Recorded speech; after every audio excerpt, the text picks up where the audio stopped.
CM ಆದ ಬಳಿಕ ಸುಕ್ಷೇತ್ರ ಕನಕಪುರಕ್ಕೆ ಮೊದಲ ಬಾರಿಗೆ ಭೇಟಿ ನೀಡುತ್ತಿರುವ ಮುಖ್ಯಮಂತ್ರಿ ಡಿ.ಕೆ. ಶಿವಕುಮಾರ್ ಅವರು ಇಂದು ವಿಧಾನಸೌಧದಿಂದ ನಮ್ಮ ಮೆಟ್ರೋ ರೈಲಿನಲ್ಲಿ ಪ್ರಯಾಣ ಬೆಳೆಸಿದರು. ಈ ವೇಳೆ BMRCL ಉನ್ನತಾಧಿಕಾರಿಗಳಿಂದ ಬೆಂಗಳೂರು ಮೆಟ್ರೋ ಜಾಲ ಮತ್ತು ಮುಂಬರುವ ಸಂಪರ್ಕ ಯೋಜನೆ ಕುರಿತು ಪ್ರಮುಖ ಮಾಹಿತಿಗಳನ್ನು ಪಡೆದುಕೊಂಡರು.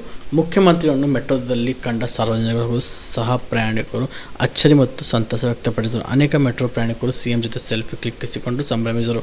ಇದೇ ಸಂದರ್ಭದಲ್ಲಿ ರೈಲಿನಲ್ಲಿದ್ದ ಮಕ್ಕಳು ಮತ್ತು ಕಾಲೇಜು ವಿದ್ಯಾರ್ಥಿಗಳಿಗೆ ಹಸ್ತಲಾಘವ ಮಾಡಿದ ಡಿ.ಕೆ. ಶಿವಕುಮಾರ್ ಅವರು ಕುಶಲೋಪರಿ ವಿಚಾರಿಸಿದರು. ಸಿಲ್ಕ್ ಇನ್ಸ್ಟಿಟ್ಯೂಟ್ ನಿಲ್ದಾಣವರೆಗೆ ಮೆಟ್ರೋದಲ್ಲಿಯೇ ತಳ್ಳಿದ ಮುಖ್ಯಮಂತ್ರಿಗಳು ಅಲ್ಲಿಂದ ಮುಂದೆ ರಸ್ತೆ ಮಾರ್ಗವಾಗಿ ಕನಕಪುರಕ್ಕೆ ಪ್ರಯಾಣ ಬೆಳೆಸಿದರು.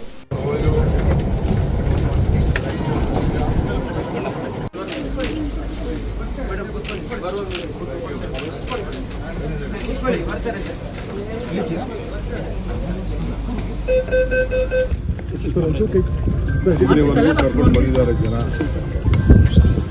ಸಾತೂರು ಕ್ಷೇತ್ರ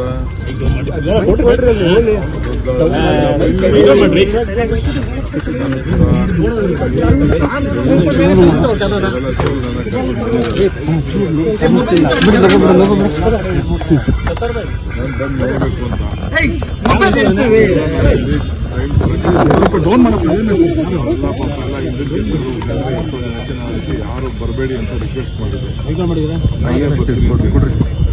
ಸೊ ಅದಕ್ಕೆ ನನ್ನ ಫಸ್ಟ್ ವಿಸಿಟು ನಮ್ಮ ಕ್ಷೇತ್ರಕ್ಕೆ ಹೋಗಿ ನನ್ನ ಜನತೆಗೆ ಅವ್ರಿಗೆ ಕೃತಜ್ಞತೆ ಸಲ್ಲಿಸಬೇಕು.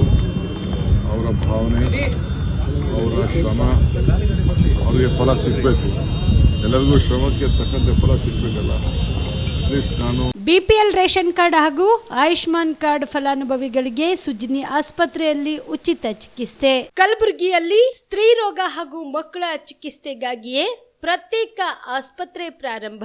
ಸುಜಿನಿ ಕಲ್ಯಾಣ ಕರ್ನಾಟಕ ಭಾಗದ ಅತ್ಯಾಧುನಿಕ ತಾಯಿ ಮತ್ತು ಶಿಶುವಿನ ಆರೈಕೆಯ ಆಸ್ಪತ್ರೆ. ಸ್ತ್ರೀ ರೋಗ ತಜ್ಞ ಖ್ಯಾತ ವೈದ್ಯರು ಹಾಗೂ ಮಕ್ಕಳ ತಜ್ಞ ಖ್ಯಾತ ವೈದ್ಯರ ತಂಡದಿಂದ ಕಡಿಮೆ ದರದಲ್ಲಿ ಚಿಕಿತ್ಸೆ. ವಿಶ್ವ ದರ್ಜೆಯ ಉಪಕರಣಗಳ ಮತ್ತು ಅತ್ಯಾಧುನಿಕ ICU, NICU ಹಾಗೂ ಇತರೆ ಸೌಲಭ್ಯಗಳಿಂದ ಮಕ್ಕಳಿಗೆ ಗುಣಮಟ್ಟದ ಆರೈಕೆ. ಸುಜಿನಿ ಆಸ್ಪತ್ರೆಯಲ್ಲಿನ ಸೌಲಭ್ಯಗಳು: ದಿನದ 24 ಗಂಟೆಯಲ್ಲಿ ತುರ್ತು ಸೇವೆ, ಹೈ ರಿಸ್ಕ್ ಗರ್ಭಧಾರಣೆ, ಒಬೆಸ್ಟ್ರಿಕ್ ICU, ನವಜಾತ ಮತ್ತು ಶಿಶು ICU, ಶಿಶು ಸಂಬಂಧಿತ ಶಸ್ತ್ರಚಿಕಿತ್ಸೆ, ಲ್ಯಾಪ್ರೋಸ್ಕೋಪಿ, ಲಸಿಕಾಕರಣ, ತಜ್ಞ ವೈದ್ಯರ ಸಲಹೆ, ಡಯಾಗ್ನೋಸ್ಟಿಕ್ ಮತ್ತು ಅಲ್ಟ್ರಾಸೌಂಡ್ ಸೇರಿದಂತೆ ಅನೇಕ ಸೌಲಭ್ಯಗಳು ನಿಮ್ಮ ಸುಜಿನಿ ಆಸ್ಪತ್ರೆಯಲ್ಲಿ ಲಭ್ಯ. ಹೆಚ್ಚಿನ ಮಾಹಿತಿಗಾಗಿ ಸಂಪರ್ಕಿಸಿ ಸುಜಿನಿ ಆಸ್ಪತ್ರೆ, ಬಿಗ್ ಬಜಾರ್ ಎದುರುಗಡೆಗೆ, ಕಲಬುರಗಿ. ದೂರವಾಣಿ ಸಂಖ್ಯೆ 08472727227 ಅಥವಾ ಮೊಬೈಲ್ ನಂಬರ್ 9900427814.